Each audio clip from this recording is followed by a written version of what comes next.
Have you ever wondered if the invisible walls holding you back from your greatest dreams were actually built by your own hands through the bricks of fear? It is a question that strikes at the very core of our daily existence because we often mistake caution for a spirit of timidity that was never meant to reside in us. Let us bow our heads and thank the Father for this moment of connection and clarity as we seek His face together this morning. Heavenly Father, we thank You for Your presence that fills this space and for the breath in our lungs that allows us to praise Your holy name. We ask that You would open the hearts of every person listening today so that they may receive Your living word with joy and deep understanding. Soften the soil of our souls so that the seeds of Your truth can take root and grow into a harvest of courage and strength. Let the distractions of the world fade away as we focus on the power of Your Spirit and the love You have poured into our lives. We pray that every chain of anxiety would be broken as we study Your promises and learn to walk in the freedom You provided. May Your voice be the only one that resonates in our minds during this time of reflection and spiritual growth.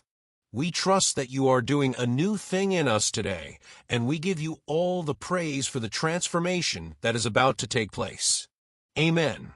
When we look at the words written to Timothy, we see a young leader who is likely trembling under the weight of his massive responsibilities and the shadows of persecution. Paul writes to him not as a cold instructor, but as a spiritual father who knows that the greatest battle is fought within the silent chambers of the mind. He reminds us in 2 Timothy 1 verse 7 that God has not given us a spirit of fear, but of power and of love and of a sound mind. This verse serves as a divine blueprint for the architecture of a believer's internal world, showing us exactly what should and should not be living inside our hearts. Fear is described here not just as an emotion, but as a spirit, suggesting it is an external intruder trying to take up permanent residence in our mental house. If God did not give it to us, then we have every right to evict it and replace it with the heavenly gifts He has actually provided. We must recognize that fear acts like a thief, stealing our joy and blurring our vision of the bright future God has carefully planned for us. Imagine fear as a dark fog that rolls in to hide the path, while the Spirit of God is the morning sun that burns the mist away. Today we are going to dive deep into how these three pillars of power, love, and sound mind can dismantle the strongholds of worry. We will see how ancient truths act as modern medicine for the stresses of our fast-paced and often overwhelming world. The first gift mentioned is power, which in the original Greek is dunamis, the same root word we use for dynamite, implying an explosive and miraculous ability. This is not a worldly power that seeks to dominate others or gain earthly status, but spiritual authority that enables us to overcome our own weaknesses. Think of the Israelites standing at the edge of the Red Sea with an army behind them and an impassable ocean in front of them. Their fear told them they were trapped, but the power of God moved the very elements of nature to create a dry path where there was none. Just like those ancient travelers, you might feel like you are backed into a corner with no way out of your current financial or emotional crisis. Yet, the same power that parted the waters is living inside of you through the Holy Spirit, waiting for you to step forward in faith. Fear whispers that you are helpless, but the Word of God shouts that you are more than a conqueror through Him who loved you. We often forget that we carry this spiritual dynamite within us, choosing instead to cower before problems that are actually small in the eyes of our Creator. When we tap into this divine power, we realize that the obstacles in our way are not stop signs, but opportunities for God to show His incredible strength. The second pillar we receive is love, which is the perfect antidote to the self-centered nature of fear, because fear always focuses on what might happen to me. Perfect love casts out fear, as the Bible tells us, because love shifts our perspective away from our own safety and toward the needs of others and the character of God.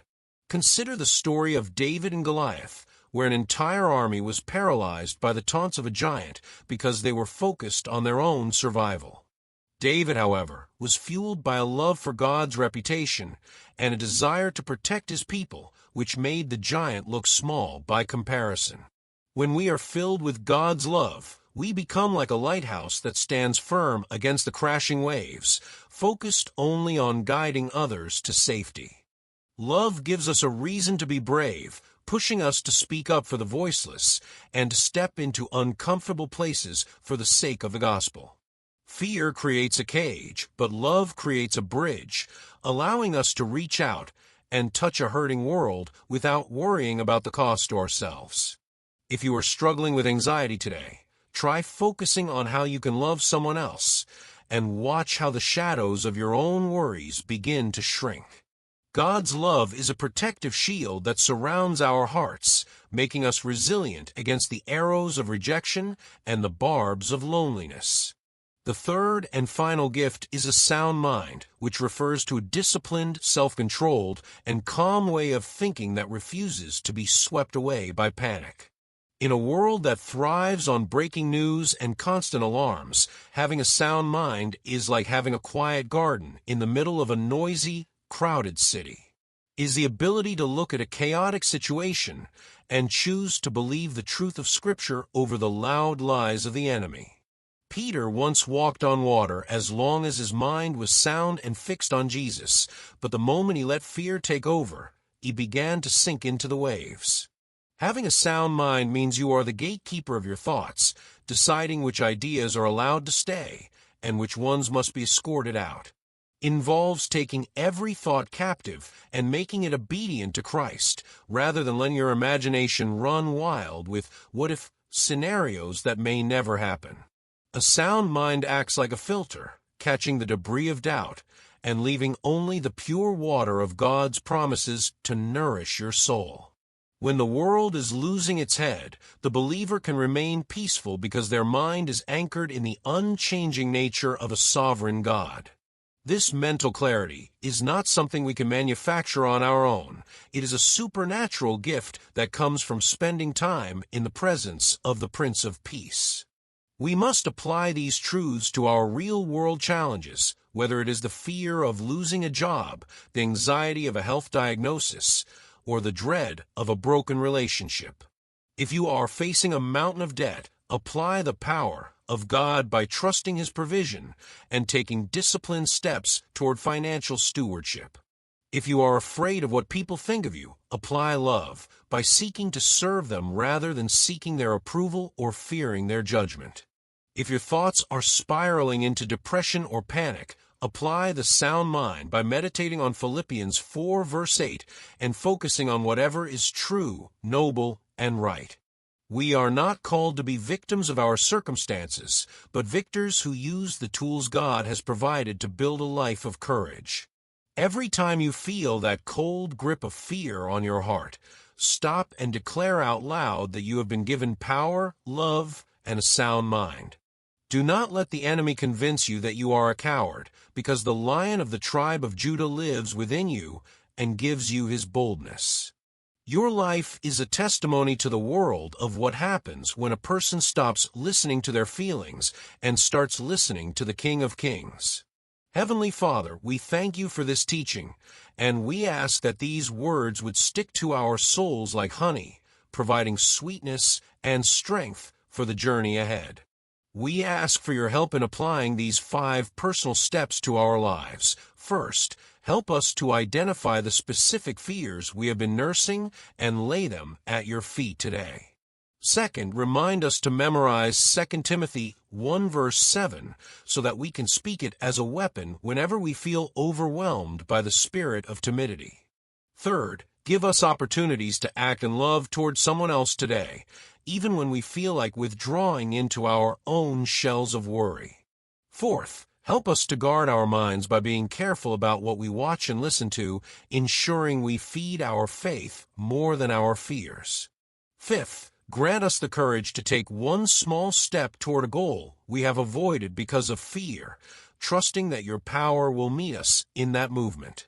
We surrender our lives to you, knowing that you are the author of peace and the giver of every good and perfect gift.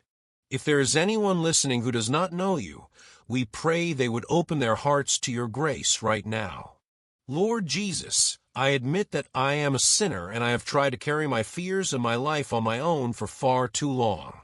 I believe that you died on the cross for my sins and rose again to give me a new life filled with your power and love. Please forgive me for my past and come into my heart to be my Lord and my Savior from this day forward.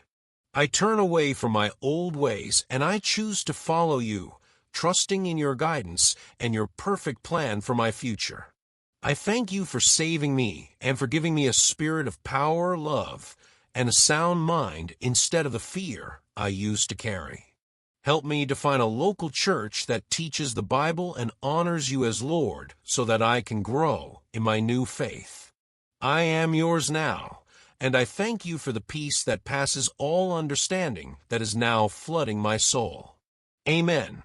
Now that we have prayed together, I want to invite you to take a moment and think about one specific area where you have allowed fear to make decisions for you lately. How would your life look different tomorrow if you acted out of power and a sound mind instead of that nagging sense of worry? I would love for you to share your thoughts or even just a word of encouragement in the comments or with a friend to foster a community of courage. Remember that you were never meant to walk this path alone, and sharing our burdens makes them lighter and our faith much stronger. Let this thought linger in your heart today. Fear is a liar that uses your own imagination against you, but the truth is a person named Jesus who has already won the victory. You are equipped with everything you need to face the challenges of this hour because the Creator of the universe is backing you up. Please share this message with someone who might be struggling with anxiety today, and stay connected with us as we continue to grow in the Word together. May you walk in the boldness of the Spirit and the clarity of a sound mind until we meet again. Have a blessed and fearless day.